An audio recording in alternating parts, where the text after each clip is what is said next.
अस्सलाम वालेकुम, I hope you guys are doing well. तो आज था सुपर संडे जिसमें पीएसएल में मैच था Hyderabad Kingsmen versus Islamabad United, जिसमें हैदराबाद को मिली है बैक टू बैक विक्ट्रीज। कल कराची किंग्स के खिलाफ एक अच्छी विक्ट्री और आज एक इस्लामाबाद यूनाइटेड के खिलाफ। ग्लेन मैक्सवेल कल आए थे और उनके लिए आप कह लें कि लकी चार्म साबित हो रहे हैं। दो मैचेस और दोनों में उनको अच्छी कन्विंसिंग विक्ट्री मिली और मच नीडेड विक्ट्री उनको मिली है। और दूसरी तरफ अगर बात करें तो आईपीएल में मैच था between star studded Mumbai Indians versus defending champions RCB. मतलब Virat Kohli versus Rohit Sharma, red versus blue. हमेशा से आईपीएल के अंदर एक बड़ा मैच होता है जो वानखेड़े में खेला गया। इलेक्ट्रीफाइंग एटमॉस्फेयर था और ऑब्वियसली बहुत बड़ा मैच।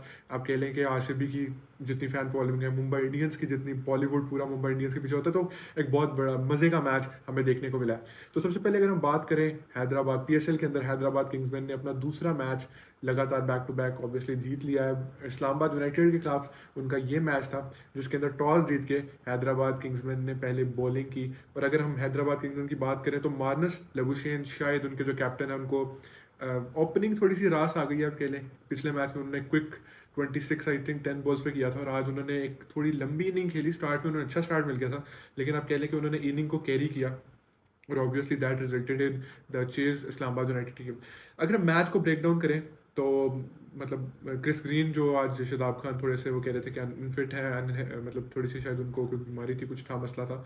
तो उनकी जगह क्रिस ग्रीन आज कैप्टनसी कर रहे थे, तो उन्होंने टॉस पे बोला कि मैं भी होता तो मैं शायद पहले बैटिंग करता, लेकिन मैं होता तो पहले बैटिंग करता। और मानस कहते थे कि मैंने पहले बॉलिंग करनी है। तो ऑब्वियसली इस्लामाबाद यूनाइटेड को एक अच्छा स्टार्ट के लिए मिल गया था। डेविड कॉर्नवे को जिस तरह गैप्स मिल रहे थे वो थोड़े से फॉर्म में नजर आ रहे हैं लाहौर के अंदर की पिछली बारी के बाद। और समीर मिनहास को एक अच्छा स्टार्ट मिला था। तो वहाँ पे हमें थोड़ा सा स्लोपी लग रहे थे हैदराबाद वाले और हमें लग रहा था कि यहाँ पे इन्होंने शायद जीतने के मूड से आज नहीं आए। थोड़ी मिस फील्डिंग थी, बॉलिंग भी इतनी कोई खास नहीं थी। तो आप देखिए, अगर मान डेविन कॉनवे 31 बॉल्स पे 45, एक डिसेंट स्टार्ट मिल गया था। थोड़ा सा शायद एंड पे स्ट्रगल की। मोहम्मद अली ने काफ़ी इंप्रेस किया, पिछले मैच में भी उन्होंने अच्छी बॉलिंग की, आज भी वो डिसेंट पेस मतलब 140 क्लिक कर रहे थे। और उसके बाद स्लोअर बॉल उनका अच्छा, और at the end death over में आके अच्छे यॉर्कर्स भी डाल रहे थे। तो मोहम्मद अली ने इम्प्रूव किया एटलीस्ट अपना पीएसएल के अंदर। उसके बाद मार्क चैपमैन, ऑब्वियसली उन्होंने उनकी तरफ से बहुत अच्छी इनिंग्स थी। तो वो तो उनको, वो लिसा स्टैलकर जो उनके मतलब कमेंटेटर हैं पीएसएल, वो तो कहती हैं कि ये क्रिप्टोनाइट, मतलब ये शायद पाकिस्तान में पैदा हुए हैं, इनको मारने के लिए बने और इन पिचेस पे ही खेलने के लिए बने हैं। उनका रिकॉर्ड अगेंस्ट पाकिस्तान और इन पाकिस्तान बहुत एक्सेप्शनल है और बहुत अच्छी पिक थी इस्लामाबाद यूनाइटेड के लिए, हमें पहले ही पता था। तो बहुत अच्छा जा रहे थे इस्लामाबाद यूनाइटेड। लेकिन वहाँ पे फिर एक वो आप कह लेंगे रन आउट हुआ जब डेविन कॉनवे का, तो वहाँ पे थोड़ा सा गेम बदल गई। पहले मोहम्मद फाइक रन आउट हुए थे उस ओवर के अंदर। उसके बाद अगली बॉल के ऊपर एक रन आउट डायरेक्ट चांस था, मिस हुआ। उससे अगली बॉल के ऊपर डेविन कॉनवे फिर आउट हो गए। तो 3 बॉलों पे 3 रन आउट के चांसेस थे और वो हुए। और उस पर जिस तरह मोहम्मद वो उस्मान खान ने आउट किया था, मतलब वो मुझे तो वो तिलक वर्मा का आउट याद आ गया था। मोहम्मद हारिस ने एशिया कप में वो जो आप विकेट को मारने जाते हो लेकिन मिस होती है, फिर दूसरी तरफ आप मारने जाते हो, तो वो मतलब उनको तो लग रहा था शायद बच गए हैं, लेकिन अच्छा आप कह लें कि मार्जिनल रन आउट था एट द एंड। उसके बाद जब वो डेवन कॉनवे रन आउट हुए, वो अच्छे सेट बैट्समैन थे, 5 रन आउट हुए उस ओवर के अंदर। तो वहाँ से आप कह लें कि थोड़ा सा मोमेंटम शिफ्ट हुआ था इसलिए हैदराबाद के लिए। वो अच्छा जा रहे थे, 12 ओवरों में आई थिंक 90-100 रन थे उनके। तो कराची के पिचेस के हिसाब से एक अच्छा डिसेंट स्कोर था। तो लग रहा था हमें कि शायद ये 170-180 तक चले जाएंगे। लेकिन उसके बाद फिर हैदर अली, फ़हीम अशरफ, वो सारे हमें स्ट्रगल करते नजर आए। चैपमैन अकेले एक एंड के ऊपर खेलते रहे, उन्होंने 2 छक्के 3 चौके लगाए। तो एट द एंड उनको कोई कोई सपोर्ट उस तरह की नहीं मिल सकी। और आप कह लें कि हैदराबाद किंग्समैन ने उनको रिस्ट्रिक्ट किया 153 रन, जिसमें एक बहुत बड़ा हाथ आसिफ महमूद जो कि डेब्यू करे थे हैदराबाद किंग्समैन की तरफ, उनका आखिरी ओवर था जिसके अंदर उन्होंने if I am not wrong I think 4 विकेटें उन्होंने ली थी उस ओवर के अंदर। मुझे देखना होगा, यस एग्जैक्टली 4 विकेटें उन्होंने ली थी, जिसमें पहली बॉल पे आउट था, दूसरी पे एक एज हुई थी जो कि मतलब फील्डर, थर्ड मैन के फील्डर से थोड़ा सी दूर थी, वो चांस बन सकता था। उसके बाद 2 बैक टू बैक विकेट्स अच्छे यॉर्कर कर रहे थे। और जो उनकी हैट्रिक बॉल थी, 5th बॉल, उसके ऊपर उन्होंने बहुत एक लाइक प्रॉपर यॉर्कर विकेट में किया और वो सिर्फ एक इनसाइड एज की वजह से बच गया, वरना एक बहुत अच्छी हैट्रिक उनको डेब्यूटेंट की तरफ से भी देखने को मिलती। लास्ट बॉल पे फिर एक विकेट। तो 4 विकेटें आखिरी ओवर में और एक एक्सेप्शनल ओवर आप कह लेंगे। 3 रन मेरा ख्याल है उसके अंदर उन्होंने दिए थे, जब 2 रन एजेस के थे और मतलब तीनों रन एजेस के थे। तो अच्छा, हमें एंड मिला हैदराबाद किंग्समैन की तरफ से। तो स्कोर 153 हमने देखा था कि यार एक डिसेंट स्कोर तो है, कराची के पिचेस के ऊपर इतना आसान नहीं होता यहाँ पे ये टारगेट चेज करना। अगर हम देखें तो उनके पास बॉलिंग भी अच्छी थी, क्रिस ग्रीन, इमाद वसीम, आज मेहरान मुमताज़ अपना डेब्यू कर रहे थे इस्लामाबाद यूनाइटेड की तरफ से। तो उसके रिस्पॉन्स के अंदर मास सदाकत और मार्नस ने बहुत अच्छा स्टार्ट किया, मतलब पावर प्ले के अंदर ऑलरेडी वो लाइक 5 ओवर में 55 रन उन्होंने कर लिए थे, और मास सदाकत हर किसी को चार्ज कर रहे थे, अच्छे वो टच में लग रहे थे। साइम अयूब से दोबारा उन्होंने आज ओपनिंग नहीं करवाई। तो 16 गेंदों पे 30 मास सदाकत ने किया, जिसमें 4 चौके 2 छक्के। मार्नस ऑब्वियसली इनिंग्स को लंबा कर रहे थे। उन्होंने स्टार्ट में उनका अच्छा था, मेरा ख्याल है कि 15 बॉलों पे 26-27 रन थे। उसके बाद फिर आहिस्ता आहिस्ता जब पावर प्ले खत्म हुआ तो उन्होंने इनिंग्स को लंबा मतलब किया, तो ठीक था, जिस सिचुएशन के हिसाब से वो ठीक कर रहे थे। साइम अयूब वन डाउन है आज, वो ऑब्वियसली हमें पता है कि 12 करोड़ अभी तक हलाल उन्होंने नहीं किए विद द बैट और विद द बॉल, अभी तक कोई इस तरह की परफॉर्मेंस नहीं थी। तो आज उन्होंने थोड़ा सा टाइम लिया स्टार्ट में, उसके बाद अच्छी हमें ड्राइव मिली देखने को, फिर उसके बाद उन्होंने सामने आगे बढ़ के एक छक्का लगाया। तो शायद मुझे लग रहा था कि थोड़ा सा कॉन्फिडेंस उनको आ जाएगा, और आया होगा। 26 गेंदों पे 35 रन और सही जा रहे थे, मतलब। लेकिन उसके बाद फिर वो आगे बढ़ के एक लेट कट करना चाह रहे थे, और वो अनफॉर्चुनेट तरीके से थोड़ा सा आउट हुए। फ़हीम अशरफ ने उस ओवर के अंदर 2 बैक टू बैक विकेट्स ली। वहाँ पे अब मेरा ख्याल है कोई सेम सिचुएशन थी इस्लामाबाद यूनाइटेड की, 12 ओवर्स में ऑलमोस्ट 90-100 रन थे, और एक आधा आउट था, 2 आउट थे if I am not wrong. फिर उसके बाद वो रन आउट हुए जो उस ओवर में 2, वहाँ पे गेम बदल गई। और इस मैच में भी बिल्कुल आसानी से, मतलब मेरा ख्याल है 40 बॉल्स पे 50 रन चाहिए थे। और यहाँ पे जब वो साइम अयूब आउट हुए, उस बाद उस्मान खान आए, उसी ओवर के अंदर उस्मान खान आउट हुए, तो वहाँ पे लग रहा था कि शायद मैच के अंदर कुछ हमें ट्विस्ट देखने को मिल सकता है। फिर कुशाल परेरा अगले ओवर में आउट हुए, क्रिस ग्रीन ने आउट किया। तो एक दफ़ा मार्नस के जो है ना वो होशो हवास खो गए थे, मतलब ये क्या हो रहा है, ये हम यहाँ से नहीं हार सकते दोबारा। फिर मैक्सवेल आए, और मैक्सवेल ने आके फिर बताया कि Glenn Maxwell is here in Pakistan. उन्होंने जो है वो इनिंग्स का ख़त्म किया, लाइक 2 छक्के 1 चौका, 9 गेंदों पे 21 रन। और फिर मार्नस अपना जो उनकी गेम थी वो कर रहे थे। तो एट द एंड अच्छी उनको विक्ट्री मिली है।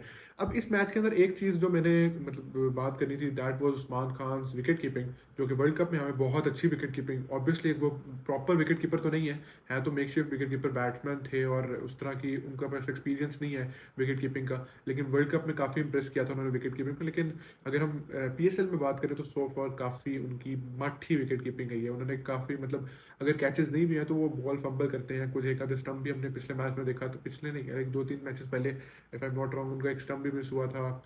और इस तरह के मतलब वो चांसेस तो वो कर रहे हैं। तो ठीक है, अच्छी टाइम पे, मतलब आप कह लें कि अब 5 मैच हारने के बाद उन्होंने अच्छे टाइम पे पिकअप कर लिया अपनी पेस, बल्कि 4 मैच हारने के बाद, सॉरी। अब Hyderabad Kingsmen at least they are on the points table, और अब सिर्फ पिंडीज रह गए जिन्होंने अभी तक 5 मैचेस में से कोई मैच नहीं जीता। दूसरी तरफ अगर हम बात करें तो Mumbai Indians versus RCB in IPL, match start होता है, फिल सॉल्ट धमाकेदार, मतलब we are fed up of, मतलब कुछ आपके पास दोनों तरीके हैं, आप कह भी सकते हो कि यार you guys are fed up of watching like इस तरह के पिचेस के ऊपर इस तरह के इलेक्ट्रीफाइंग स्कोर। ठीक है, हर हर जगह पे इस तरह के स्कोर नहीं होते, हर पिचेस के ऊपर इस तरह के स्कोर नहीं होते, और हर प्लेयर इस तरह ऑब्वियसली नहीं कर सकता। लेकिन कल अभिषेक शर्मा को जिस तरह देखा उन्होंने, जिस तरह एक्सेप्शनल बैटिंग, मतलब उन्होंने प्रॉपर हिटिंग की, उसके साथ ट्रेविस हेड हमें तो यहाँ में नजर आए थे, और वो भी एक अच्छा मैच जिसके अंदर फिर पंजाब सुपर किंग्स ने चेस किया था। अभिषेक और ट्रेविस हेड तो किसी को बख्श ही नहीं रहे थे, अर्शदीप हो गया, मार्को जेनसन, जावियर बाटलेट, इतने बड़े बड़े नाम, और उनको उन्होंने जो है ना वो धो के रख दिया। लेकिन पंजाब किंग्स ने भी अच्छा रिस्पॉन्स के अंदर वो मैच जीता।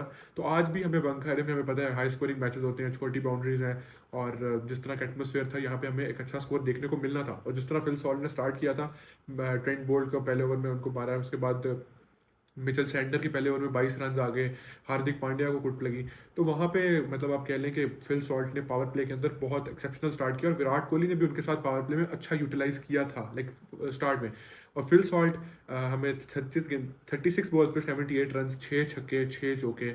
और विराट कोहली दरमियान में जब आप कह लें कि पावर प्ले खत्म होता है उसके बाद थोड़े से स्ट्रगल करते हैं। बाय द वे एक बहुत बड़ी न्यूज़ जो अभी तक कंसर्निंग न्यूज़ चल रही है वो है विराट कोहली की फिटनेस, और उनकी जो इंजरी स्केयर है वो किस तरह किस आप कह लें कि नौयत की है, क्या उसका लेवल है, वो अभी उसकी कोई ऑफिशियल न्यूज़ नहीं आई। लेकिन काफ़ी जो है वो स्पेकुलेशंस चल रही थी कि कुछ कह रहे थे उनकी आई इन्फेक्शन है जिसकी वजह से वो सेकंड इनिंग में फील्ड पे भी नहीं आए, और कुछ कह रहे थे कि उनकी एंकल इंजरी है, जो कि एक सेटबैक हो सकता है RCB के लिए इन IPL। और बाद में इंडिया ने वर्ल्ड कप भी खेलना है 2027 में, तो विराट कोहली को फिट तो चाहिए उनको, और उनकी फॉर्म चाहिए। तो एंड पे आगे काफ़ी फंस रहे थे विराट कोहली, और एक आप कह लें कि बुरी नॉक कंसिडर की जाएगी, कंसीडरिंग कि उन्होंने 240 रन बनाए, उसके अंदर विराट कोहली का 38 बॉल्स पे 50 is not acceptable at all. मतलब आप ऑलमोस्ट 6 से ज़्यादा ओवर खेल रहे हो और 50 रन जहाँ पे आपकी टीम 240 कर रही है, तो दिस इज़ नॉट एक्सेप्टेबल। जैसे ही वो फिर आउट होते हैं, उसके बाद रजत पाटीदार आते हैं, कप्तान साहब, उन्होंने जिस तरह की इनिंग खेली, लाइक वहशी हो गए आते, 16 गेंदों पे उन्होंने 50 किया था, 45 किया था आई थिंक, और उसके बाद फिर आखिरी 2-3 थोड़े से स्लो हो गए थे। फिर टिम डेविड, ऑब्वियसली इतनी आप कह लेंगे बैटिंग पावर इनके पास है आईपीएल के अंदर, आरसीबी के अंदर डिफेंडिंग चैंपियंस नाम तो है उस पर, मारियो शेफर्ड, जितेश शर्मा, हर कोई आके अपना जो है वो चिप इन कर सकता है इस टीम के अंदर। और बॉलिंग में अगर बात करें तो बॉलिंग भी उनकी अच्छी खासी, उनके बड़े नाम है, ट्रेंट बोल्ट है, बुमराह, उनको भी 4 ओवर में 35 रन, कोई विकेट नहीं मिली। मिचेल सैंडनर, जिनके पहले पहले ओवर में 22 रन मतलब एक्सपेंसिव गए थे, उसके बाद उन्होंने डिसेंट कम बैक कर लिया था, विराट कोहली को फंसा के रखा हुआ था उन्होंने। उसके बाद शार्दुल ठाकुर, लॉर्ड जी, वो 2 ओवर में 32 रन लेकिन 1 विकेट। मयंक मार्कंडे 2 ओवर में 40 रन। तो कुट तो पड़ी थी। और वहाँ पे एक मेरा ख्याल है नॉट रॉन्ग 17वां या 18वां ओवर था, जिसके अंदर हार्दिक पांड्या को पहले ही बॉल पे चौका पड़ा, और वो मतलब उनको थोड़ा सा चक्कर आ गया, वो गुस्सा कर रहे थे फील्ड पे, चक्कर आ गए, वो गिर गए, पे फिजियो आया। अब वहाँ पे वो स्वैगर जी जरा थोड़े से आप कह लेना एक्शन उक्शन तो उन्होंने मारने होते हैं, तो वो थोड़ा सा प्रिटेंड कर रहे थे जैसे चक्कर आ रहे हैं, और वो नीचे लेट गए थे, तो वहाँ पे फिर आके फिजियो ने उनको ट्रीट किया, फिर उसके बाद ओवर उन्होंने कंप्लीट किया था। तो स्कोर तो बहुत हो गया था। और अगर मेरा ख्याल है इस पीएसएल के अंदर, आईपीएल के अंदर सॉरी, अगर कोई टीम ये डिफेंड कर सकती थी आरसीबी के अगेंस्ट मतलब इतने बड़े स्टेज पे, तो आई थिंक वो मुंबई इंडियंस थी। तो मुझे लग रहा था कि मतलब टफ टाइम दे सकती है। और जिस तरह का स्टार्ट रैन रिकल्टन ने आके किया था भाई, मुझे लग रहा था कि ये फील्ड शॉट के भी ऊपर, ये फील्ड शॉट का भी प्यो बनेगा। ठीक है, उसके बाद रोहित शर्मा उनको दूसरे एंड पे साथ दे रहे थे, लेकिन फिर अनफॉर्चुनेटली रोहित शर्मा की हैमस्ट्रिंग पुल हुई और वहाँ पे वो रिटायर आउट हुए। और फिर वहाँ पे आज रिकल्टन भी थोड़ा सा फंसने लग पड़े थे, और वो आप कह लें कि फिर वो उनकी ना वो जो पहले 2-3 ओवर में उन्होंने फ्लेयर दिखाया था ना, वो खत्म हो गया था। फिर सुयाश शर्मा आए, जिसके अंदर उन्होंने एक ही ओवर में 2 विकेटें ली, क्रूशियल विकेट पावर प्ले के खत्म होते ही। सूर्य कुमार यादव ने ट्राई किया था कि कुछ करें यहाँ पे, कुछ इम्पैक्ट दिखाने की, लेकिन कुछ खास कर नहीं सके। 22 गेंदों पे 33 रन, 5 बाउंड्री हैं, लेकिन नथिंग एक्स्ट्रॉर्डनरी। हार्दिक पांड्या 22 गेंदों पे 40 रन, ठीक खेल रहे थे। अब मुझे तो था जब तक खड़े रह सकते हैं कुछ भी हो सकता है। ऑब्वियसली हार्दिक पांड्या इतने बड़े स्टार हैं इंडिया के, और जिस तरह की बैटिंग करते हैं तो वो कुछ भी कर सकते थे। लेकिन कहीं ना कहीं आपकी रिक्वायर्ड रन रेट जब 17-18 में चली जाए, तो फिर आपके पास कोई भी प्लेयर हो तो वहाँ पे 1 विकेट की बात होती है।